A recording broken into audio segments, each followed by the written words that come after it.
Jadi sampai ada imajinasi sampai di sana. Jadi ini kalau saya misalnya sharing ke anak-anak, ke mahasiswa saya itu seperti itu.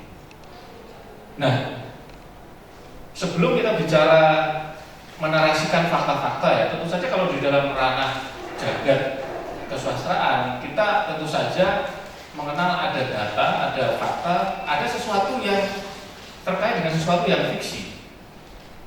Yang itu tentu saja harus kita eksplorasi. Kita diberi kemampuan ya untuk berimajinasi, mengimajinasi sesuatu yang itu tidak ada ya di dalam kenyataan. Misalnya ya. Nah, yang saya maksudkan dengan fakta itu adalah misalnya begini, jenenge Kuto Malang.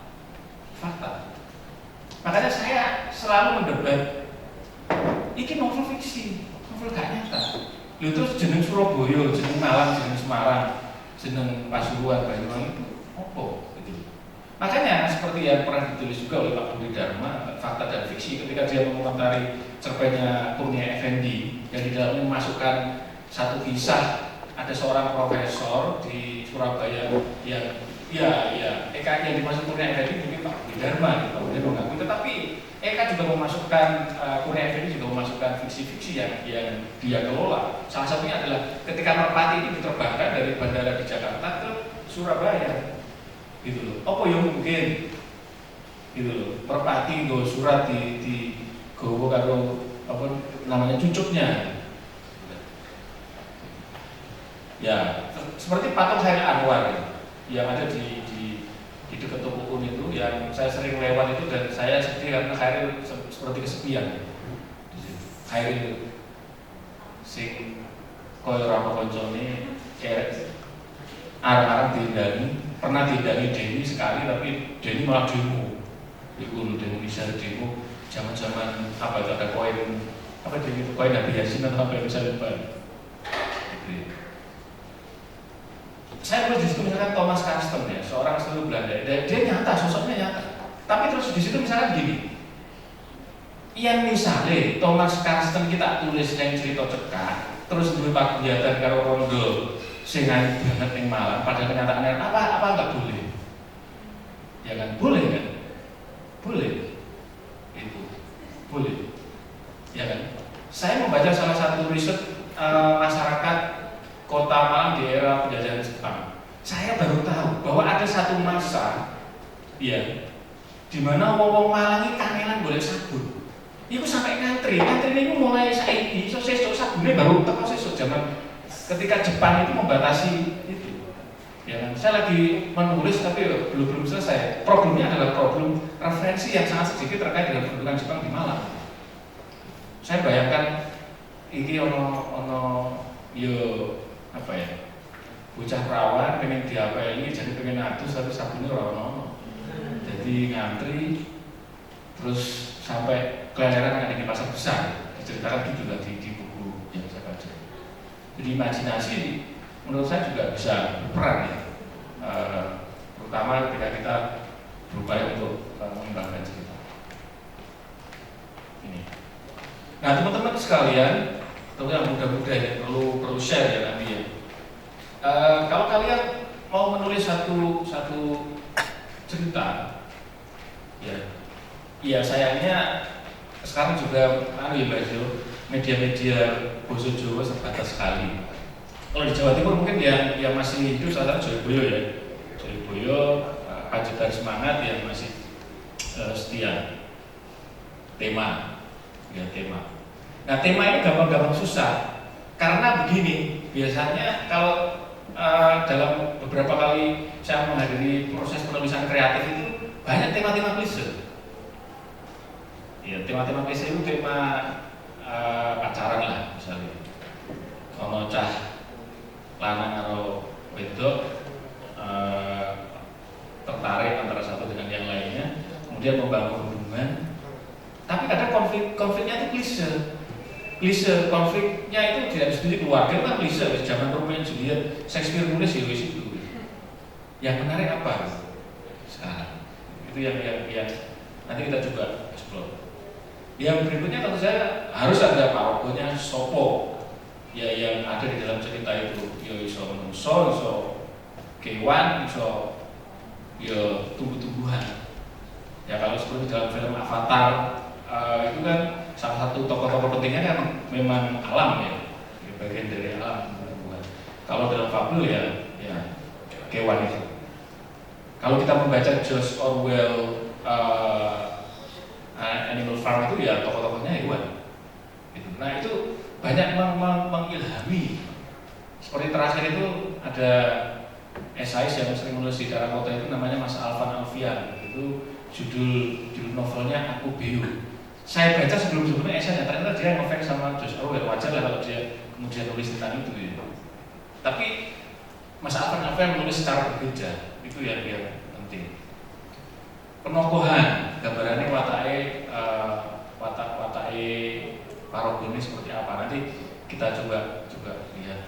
Kemudian ya alur ini penting juga ya, alur seperti apa gitu. Saya pikir waktu menulis puisi naratif tadi itu alurnya seperti apa ya? Ya pertama-tama teko latarin yang di stasiun, kemudian explore di beberapa tempat gitu ya. Meskipun itu puisi, tapi karena puisi naratif ya ada kejadian-kejadian, ada peristiwa yang itu disusun. Latar, kemudian yang penting mungkin ini ya sudut pandang. Nah saya amati di beberapa ya cerita cekak di Joyoboyo dan Panjebar Semangat. Dua Purusa ini yang seringkali digunakan orang pertama dan orang ketiga. Padahal sekarang kan sudah ada orang kedua yang seringkali digunakan ya. Yang karena mungkin penulis sekarang sudah bosan kalau fokus di orang pertama dan orang ketiga. Dan menurut saya kalau dalam satu cerita kita perlu melihat ada perkornya apa, konfliknya apa. Ya. Nanti mungkin bisa kita lihat di YouTube ya. Salah satu film berbahasa Jawa dibuat kelas saya waktu kuliah dulu. Temannya Mas Eko Widianto, Mas Dwi Jautono Maksum ya, beliau koresponden Tempo ya, meskipun sekarang sudah keluar dan mendirikan Tokopedia. Nah, film berjudul Ladang Tebu atau apa, nanti saya coba cari di YouTube, saya kita lihat sekilas. Itu mungkin salah satu kritik yang pernah disampaikan oleh beberapa teman pengamat itu datar banget, datar. Yang memang saya tahu yang ingin dieksplorasi oleh Mas Dwijo itu adalah tekanan psikologis seorang mantan tahanan di Pulau Buru yang pulang ke Kediri, yang dia itu masih mendapat stigma bahwa dia itu terlibat dan seterusnya, ditinggal pacari rapi karo wong liya, sedih banget gitu. Meskipun dia akhirnya berkompromi dengan dirinya.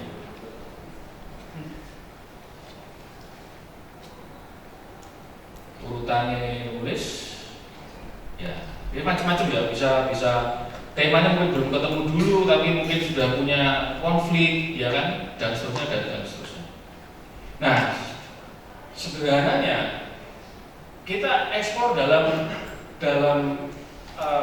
pikiran kita berbagai macam kemungkinan ide, dan ide itu ya bisa apa saja menurut saya, semacam-macam. Kalau saya memang tertarik dengan bab-bab ya seputar postkolonial ya saya selalu tertarik. Misalnya omah kuno, peninggalannya Walanda yang desa Sumber Asri. Yang di desa itu ada satu rumah tua peninggalan Belanda. Ini medeni ya karena orang penghuni ini, kemudian juga sudah rusak bagian-bagiannya. Kembang-kembang yang taman kuno sing padha layu lan tilar. Ngompo ini, saya nggak mengkritik Malang loh, dan nggak membandingkan Malang dengan Surabaya. Tapi persoalan-persoalan terkait dengan alam ini bisa menjadi satu kisah yang menarik yang bisa ditampilkan. Nah, seorang mahasiswa misalnya ke saya bawa ide ini, satu galung ibu yang ngurusi anak-anak piyambak sakwise garwane tilar. Anaknya 5, terus ibunya sudah nggak bekerja, bergantung ke pensiun kan, sedih. Kita bertanya, saya sebagai calon pembaca bertanya, kira-kira seperti apa si ibu itu akan menyelesaikannya? Cah wandu sing dikucilake dening sekolahannya. Nanti saya kutip salah satu tema wandu ini sudah lama sebenarnya ditulis. Salah satunya misalkan oleh Pak Suharmono Kasio ya, di salah satu cerita cekak di Jayabaya. Asik ya, saya selalu menikmati tulisan-tulisannya Pak Suharmono ini. Nanti saya kutip, ada nggak kira-kira? Nah sekarang ini problemnya adalah kadang-kadang ya ada kebijakan-kebijakan di sekolah yang mungkin tidak mempertimbangkan ini apa ya beban-beban psikologis orang-orang yang memiliki identitas berbeda itu. Oke. Nah ini kita lihat ya perkembangan jagat sastra Jawa ya dalam beberapa sumber yang terbatas gitu misalnya. Kalau kita bicara latar ya, bagi saya ya latar sing apik iki sing luwih detail. Sing bisa nggambarke kahanan panggonan lebih detail. Saya sering bilang ke anak-anak saya di kelas creative writing ya, di jurusan kreatif. Kedadian kuwi yang jerone sekolah di sekolahnya akeh. Sekolah madrasah, sekolah negeri, sekolah percobaan macam-macam gitu. Yang juru sekolah yo gone macam-macam. Pojokan di sekolah itu juga macam-macam. Sekarang kita lihat misalnya cerkaknya Pak Suharmono ini tadi ya, yang berjudul Kodrat. Ini saya senang sekali ya kalau membaca apa namanya cerita-cerita cerkak yang memiliki kualitas yang baik. Misalnya ini cerita cerkak Pak Harmono. Jam tangannya wis nuduhake angka 10. Ngisor lampu JPU penerangan jalan umum dheweke mandeg njupuk benges celak lan kanca. Wektune tansaya nyangkrak. Angin sumbrit-brit ing sren kali iku nggawa rasa atis lan atise kahanan malah gawe semarake kahanan ing kono. Ya bagus kan? Cara Pak Harmono ini. Dia cerita cekak, ya cerita cekak tapi bisa mengeksplorasi. Saya jadi bisa membayangkan stren kali, buku jenenge Kali Jagir, tidak disebut. Ya aku ini Kali Jagir terus, iya lantu-lantu kalau sudah Pak Harmono, iya toh ditulis tenanan Kali Jagir di sini baik. Stren kali yo Surabaya banyak. Mungkin langsung ya ini menurut saya bagus. Yang kedua misalnya cekaknya Pak Sukowiono ini di Jayabaya. Soinah itu gawenane bebagulan ing pasar-pasar. Dino kon kulaan menyang pasar kutha. Dino wage pasaran dodolan ing cedhak omahe ing kecamatan Bule. Dino kliwon ing pasar Dongko. Ya ini cara Pak Sukowiono menggambarkan ini. Nah saya sendiri generasi yang kacau balau bahasa Jawanya dalam menggambarkan apa namanya latar itu mungkin juga sedikit berbeda ya kan. Misalkan saya menulis omahku mau pinggiran desa Sumberasih ini paninggalannya ngomong tuh pangarangane Jumbar dikelilingi wit-witan saka jambu kelem lan kambil. Saya kadang bayangkan ya aku biyen iki ra kambil mungkin ora iso bayangke wit kambil iki koyo apa gitu loh ya kan. Wayang ini omah sing genteni padha bocor kuwi katon sepi mergo ora ana penghunine. Ing emperane ana kursi kayu sing dipercaya wong desa mbiyen biasane dilungguhi asisten residen Walanda sing ditugaske ing Purworejo. Nah, kalau membaca novelnya Muntahuli istilahnya kan ada asisten residen ya. Nah, ini cara menggambarkan latar.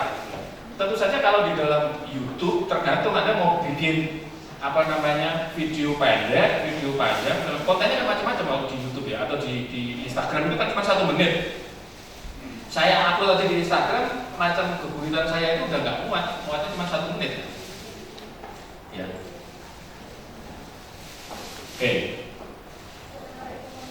Kemudian ada Pak Rogo ini, ini sangat tradisional sekali ya konvensinya memang seperti ini. Ada tokoh utama, kemudian ada para pendukung, ada protagonis, antagonis. Gitu. Tapi begini, waktu saya membaca bukunya cerpenis terkemuka Indonesia, prosais terkemuka Indonesia Muhammad Diponegoro, dia memberikan contoh yang menarik ya. Contohnya begini. Jadi Diponegoro ini ngongkon awake dhewe bayangke ana tokoh loro sing wis beda. sijine preman, sijine polisi, misalnya ngono. Iki tokoh loro iki padha-padha arep numpak bis saka terminal Arjosari. Bis Restu Panda. Ya sing preman iki kan sangar banget ndek tato, rambutnya gondrong. Polisine ya orang polisi sing apik. Oh ganteng, terus pro terhadap pemberantasan kejahatan dan seterusnya. Tetapi yang jadi catatan Diponegoro adalah ketika dua tokoh itu sudah diciptakan, tetapi kemudian tidak ada bengkerengan, orang untuk karate, konflik tidak terjadi. Ya, konflik tidak terjadi. Jadi antagonis dan protagonis kita ciptakan iya, tetapi ada bengkerengannya. Cek. Kita lihat. Ya.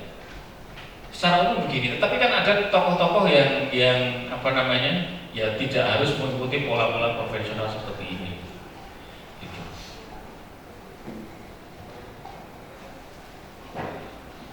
Nah, ini saya beberapa kali ya membaca cerkak-cerkak di Jayabaya itu, ya penokohannya.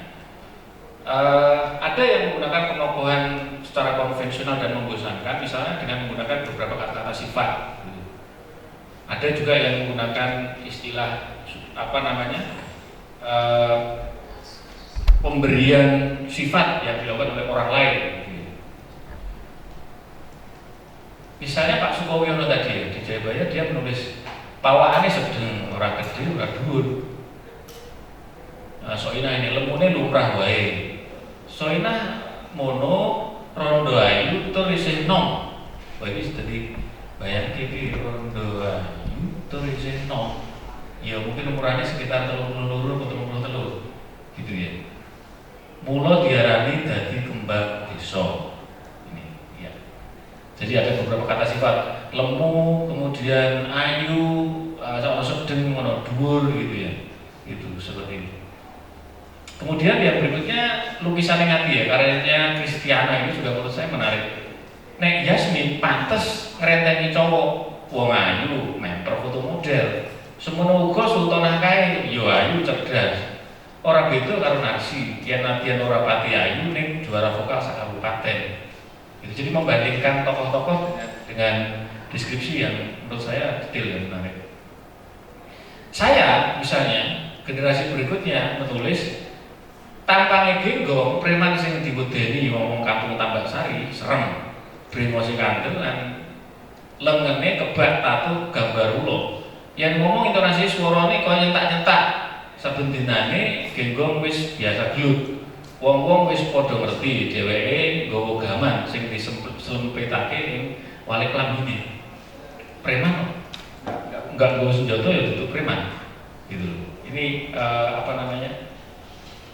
Kemungkinan kita menggambarkan apa namanya parogo ya dengan teknik penokohan yang berbeda-beda. Kemudian sudut pandang. Teman-teman yang pernah menulis, misalnya menulis cerita, lebih suka mana? Orang pertama tunggal atau orang ketiga? Wes tahu nulis cerita kan? Pernah? Orang pertama. Orang khawatir nek para pembaca kemudian nganggep orang pertama yang sampai diri enggak. Boten ya. Oh, memang Mbak ya menceritakan diri sendiri. Oke. Nah, ini kan keberanian ya. Keberanian. Ya nek tokoe apik sampean citrane apik. Nek tokoe jahat pembaca itu mesti ini yang Mbak sampean dulu kayak gitu loh. Seperti pembaca itu kan sering begitu ke pengarang-pengarang novel, pengarang-pengarang apa namanya karya-karya sastra itu biasanya begitu identikan. Tapi lebih nyaman ya Pak. Mengapa orang pertama tunggal merasa bisa lebih mampu mendeskripsikan ya? Dengan sadar merasa terlibat, mudone ngrasa ning ati itu bisa lebih dalam, ya. Lebih los, ya. Bahasanya lebih los. Ini yang orang pertama Mbak. Kados gadane jenengan lho. Aku lan bojoku padha nyambut gawene. Mulane saben dina kudu diwiwiti esuk sabubare subuh.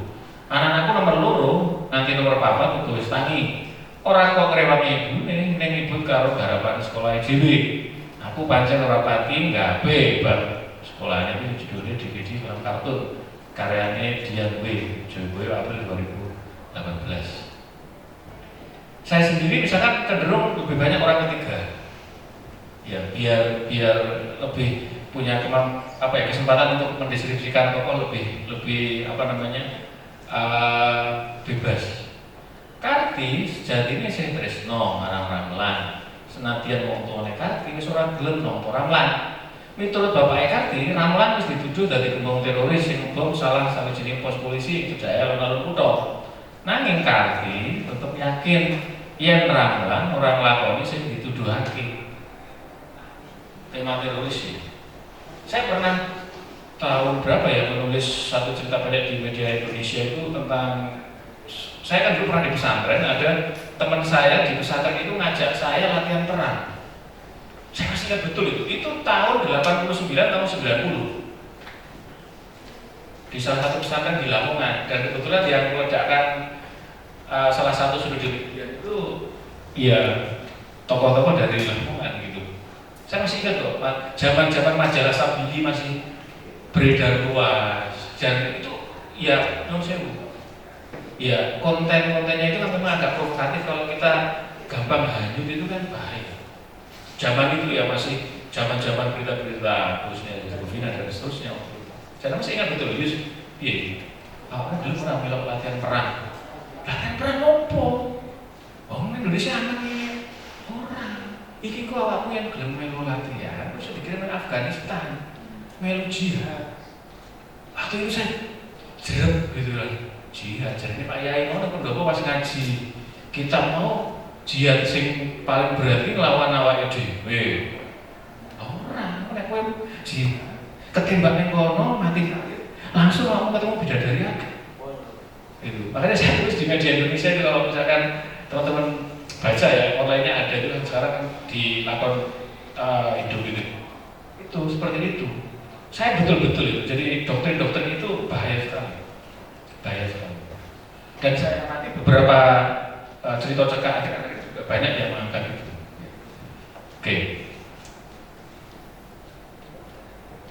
Yang berikutnya adalah perkara. Bagi saya ini menjadi salah satu ya, kalau kita membuat satu narasi yang bentuknya cerita cekak, novel atau apapun itu ya, konflik itu penting. Tapi nanti kita lihat bahwa narasi kan tidak harus selalu begini, gitu. Konflik apa mas? Menurut sampai mas? Pernah jadi konflik lah? Pernah? Masih makan? Mas, menurut jenengan perkara konflik ini yang piye mas? Sing ora pas ning ati lan ning liyane. Oke. Nek menurut sampai mas? Sampai mawon. Sing ora pas iki berarti ora enak. Bocah iki nyawanya ora enak gitu loh. Nah, kalau Ahmad apa mas? Kalau konflik itu Mas Ahmad gimana mendefinisikan apa?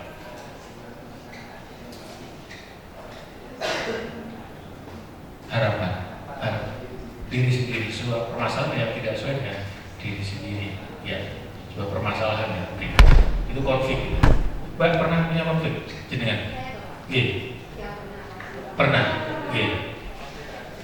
Nah, kita kula Mbak jenengan di satu film atau di satu novel yang pernah Mbak baca, konflik ya perkara sing kaya apa sing begitu mengesankan sing wah iki apik, membuat saya sebagai pembaca kemudian mikir. Oh enggak harus itu. Oh film yang itu yang film apa? Apa enggak film apa enggak judulnya? Apa ya kayaknya Apa ya? Memang kalau disuruh tanya masalah konflik mana yang paling itu biasanya konflik kehidupan. Konflik kehidupan. Ketidakadilan ya, konflik-konflik sosial ya. Cinta wis lumrah ya. persaingan juga. Ya, ya, ya.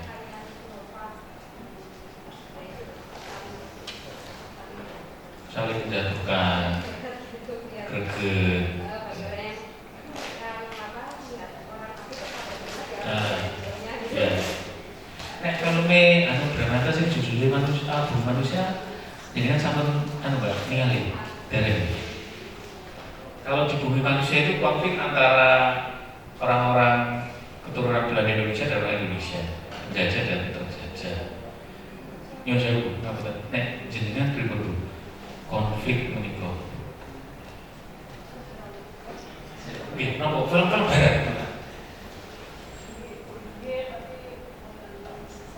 Bukan sesering gini. Tapi ngeten. Pertanyaan kula kan ngeten. Kira-kira nek film apa cerita cekak konflik meniku kurang menarik sebagai pembaca berikutnya.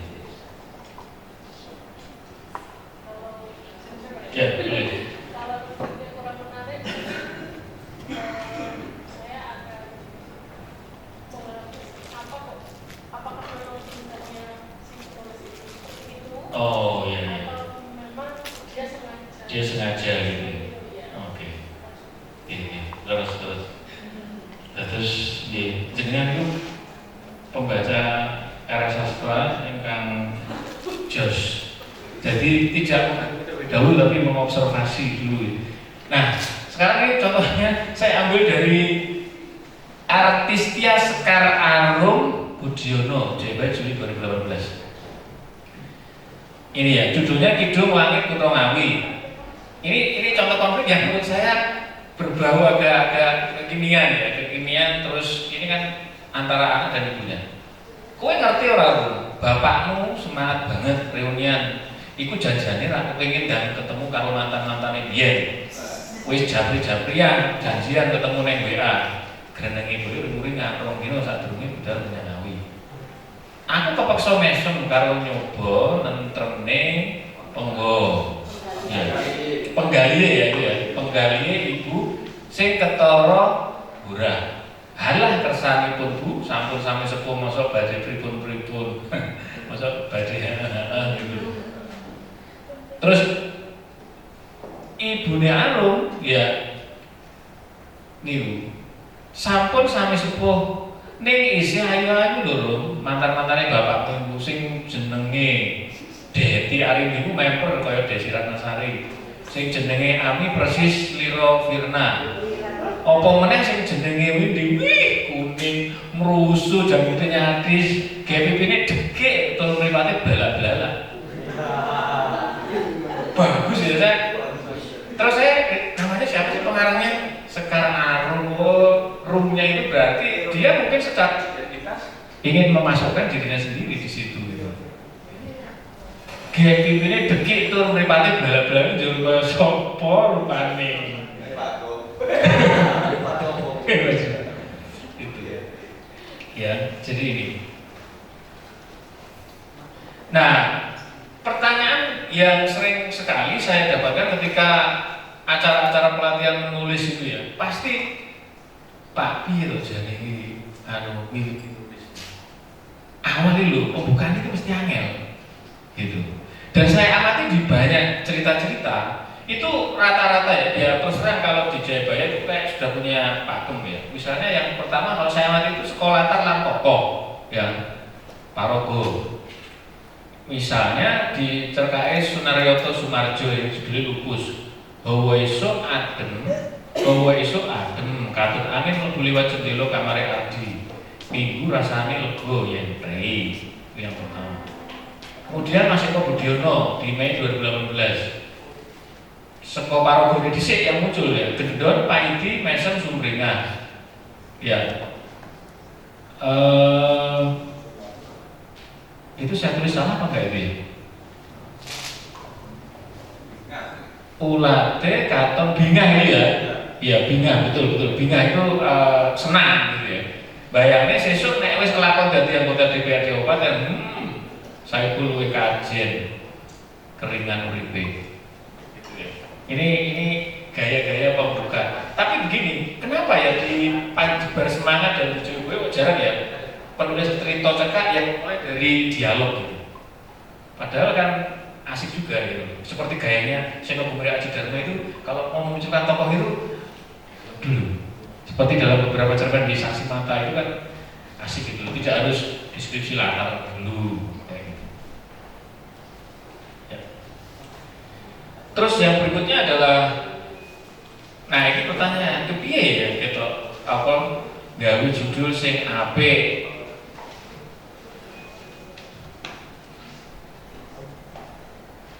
Mbak, nek menurut jenengan judul sing apik iki piye? Sama sing kuliah Mbak? Masih kuliah. Nah, judul sing menarik ini menurut jenengan sing berikut. Menggugah rasa ingin tahu. Orang podo karo judul sadurunge. Anti mainstream, saya setuju. Kalau bahasa saya ya itu judulnya udah klise. Judulnya udah klise. Yang dia aku tahu nulis apa jenenge layang saka Praha yo jadi gawe layang saka Praha. Liyane layang saka Bratislava apa piye gitu. Ya, saya sendiri juga misalnya kayak gini. Saya menulis novel Tamu Dayo Kuto Syul. Saya itu searching di internet itu hampir beberapa kali untuk memastikan bahwa judul ini baik bahasa Inggris, baik bahasa Indonesia Romono. Saya pastikan. Ojo sampai judul ini podo. Gitu loh. Gue tak searching. Ya mudah-mudahan memang begitu. Kalau nanti ada ya itu resiko gitu. Tapi saya sudah searching dulu. Baik dalam bahasa Inggris saya ketik A Guest of Show maupun bahasa Indonesia Tamu Kota Show orang judul. Ya ojo klise. Wis umum lan wis tau digunakake pengarang liya. Kecuali yang kita bisa terima itu adalah domain publik. Judulnya kaya singkat-singkat ya, misalnya pintu, jendela, rumah itu domain publik. Tapi ketika itu sudah menjadi apa namanya dua frase, bukan lagi domain publik ya kadang-kadang, karena itu sudah jadi ciptaan tertentu ya dari pengarang. Puitis, ini saya suka ya dengan judul-judul puitis. Petuaan yang alun-alun Belambangan, ya kan antara rimaan ketemuan. Dowo misalnya contohnya Tomboati wayah sepine wengi janji sing ngidrani ati Sundari. Ini yang puitis juga ya soal rima. Cekak dulu korupsi. Nah ini saya ambil dari lagunya Putri Ambiar. Nah penilaiannya terserah Anda semua. Kedipan terakhirnya Burhan. Ya, itu. Jadi judul menurut saya sangat-sangat penting ya. Judul sangat-sangat penting. Akhiri cerita. Sekarang saya tanya dulu, Mas. Sini Mas. Akhiri cerita. Budi. Mas Budi, jenengan. Iya. Maca cerita seneng sing akhire ono kesimpulane. Apa sing cerita sing sampai dhewe sing nentokne ning pikiran, oh gini. Seneng ora karo pengarang sing koyo ngono. Seneng sing wis ono kesimpulane, bahkan seneng sing wis ono apa jenenge pesan morale langsung apa sing enggak? Oh enggak. Piye alasannya apa? Berpikir lebih bebas. Ya, sama berarti saya juga suka dengan gaya cerita seperti itu. Ninggalake pitakonan, perkara ora dirampungke ning diserahke marang pembaca. Kira-kira film banyak loh ya kayak gitu. Dulu saya nonton film berbahasa Inggris pertama-tama waktu saya dulu masih sekolah itu. Judulnya What You Did in the Last Summer. Itu sampai terakhir orang ketemu sopo sing mateni tokoh utama iki. Asem ane. Beda zaman nonton Barry Prima Bangun main zaman-zaman video kae mesti lakonnya menang. Penjahatnya mesti mati. Penak. Sing ditonton kan silate, pengembaraane, ya kan? Itu yang dinikmati. Itu yang makanya begini dulu kan, sekarang film Indonesia tapi ya sudah bagus-bagus loh ya, terus terang. Alurnya juga nggak mudah ditebak. Nah, dulu zaman nonton apa Si Buta dari Buah Hatu ya udah sembuh mesti ini jatuh kalah ya Joko Sumbung ya. Mulai kesimpulan soal perkara sing wis dijlentrehake ing cerita. Saya kadang-kadang gini, terus terang mengkritik anak-anak saya. Ya, oke lah. Kalau di kelas penulisan kreatif itu ada beberapa yang ya memberi pesan moral dalam satu kalimat di akhir. Itu ya saya bilang yo ini loh Rek, iki karena kowe kabeh iki wis ning bangku kuliah, yang iso iki nulis cerita cekak sing maksud kuwi kayak bocah-bocah SD ra apa-apa, tapi nek sing bocah-bocah kuliah iki lebih reflektif. Jadi kritis. Ojo nulis terus, Pak Yusuf gimana kalau tulis berdengan begitu kesetiaan adalah penting bagi buah hubungan. Itu kan ya klise gitu loh. Iya enggak? Klise kan. Akhir sumringah komedi. Kaya apa ya sing sumringah iki? Ya pokoknya happy ending lah. Kaya pasangan sing ana perkara dhisik tapi akhirnya menikah. Nek tragedi kaya Romeo dan Juliet kae wis susah membangun hubungan akhirnya meninggal perkara bunuh diri gitu loh. Ya saya kedua-duanya ya suka sih, menikmati ya sebagai penikmat karya. Tuh. Sekarang ini sedikit ya. Saya kutip dari bukunya yang sangat saya banyak belajar ya, karyanya Haji Misbah Yusra Biran ini ya, dalam teknik penulisan skenario. Awal-awal itu saya itu tidak tahu bedanya skenario sama naskah cerita biasa yang biasa dipublikasikan untuk karya sastra. Setelah saya baca ya buku-buku skenario film terutama yang ditulis oleh Pak Haji Misbah ini, saya baru tahu bahwa skenario itu begitu. Skenario ini coro piye kedadian-kedadian kuwi dituturake gawe basa film, basa gambar. Gitu loh. Makanya di sini saya kutip ya, saya terjemahkan secara bebas sih basa Jawa versi Pak Yusri. Sawijining cerita sing apik ing cerita cekak novel urung karuan apik digawe ing tembung film, umpamane roman sing nyeritakake loro remaja sing bangun gegayutan gawe layang suat-suatan. Coba bayangke, layang sing dawa-dawa uga layang-layang kuwi diwaca wah gantian dan sini membosankan. Itu menurut versi Pak Haji Misbah di tadi penulisan itu ya. Itu makanya kalau kita nonton film Anne Frank ya, seorang pelarian Yahudi yang eksil di Belanda, itu kan ya bagaimana film itu dibuat semenarik mungkin tanpa harus terlihat membosankan dengan diari-diari tulisan-tulisan yang dibuat Anne Frank gitu. Tantangannya kan begitu. Oke. Nilai bobot film, kalau ini ada orang-orang film, saya ingin banyak belajar ini. Kalau saya kan hanya pada tataran yang penikmat dan sekali-kali terlibat dalam pembuatan film. Terakhir itu beberapa cerkak saya difilmkan oleh teman-teman dari UNESA ya, ada 3 atau 4 cerkak itu ya. Itu saya sendiri juga waktu filmnya jadi, saya kan diundang nonton itu juga, ini kok siapa yang ini ya, siapa yang ini ya. Gitu.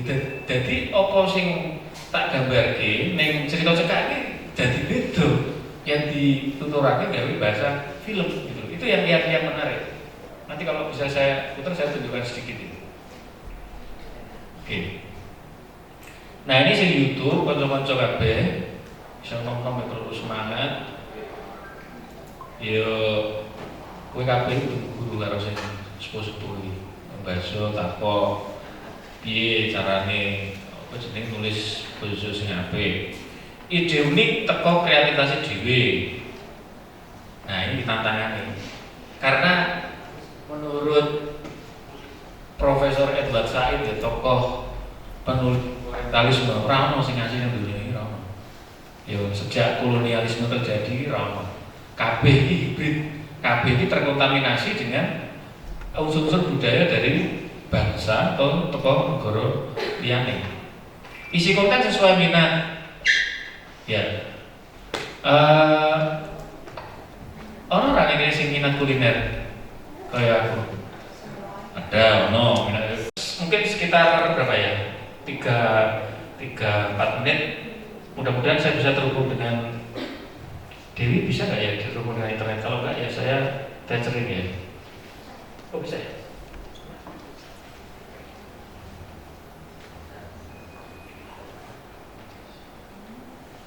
Oh dia nih, buat wifi-nya ya.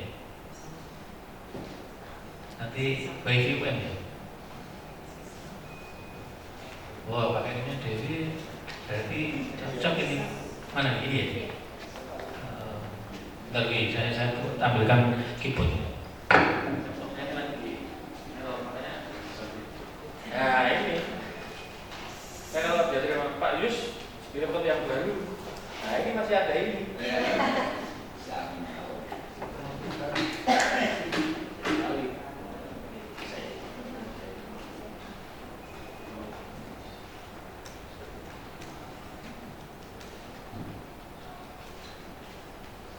Ada yang sudah nonton filmnya Mas Bijo Utomo langsung yang judulnya apa tuh? Di YouTube? Belum ya? Keren? Ada saya bisa tertulis.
Nah ini Mas Dijo Utomo Manusum.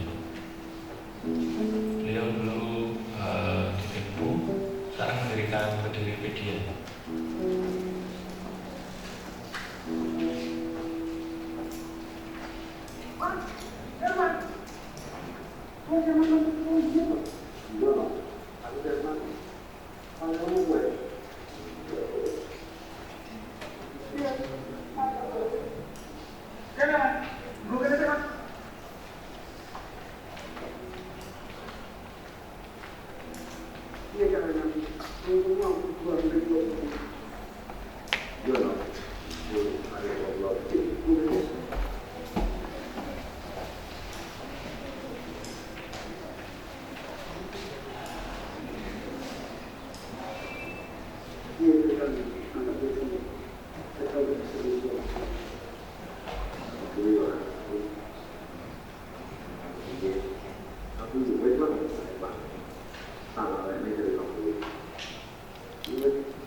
Memang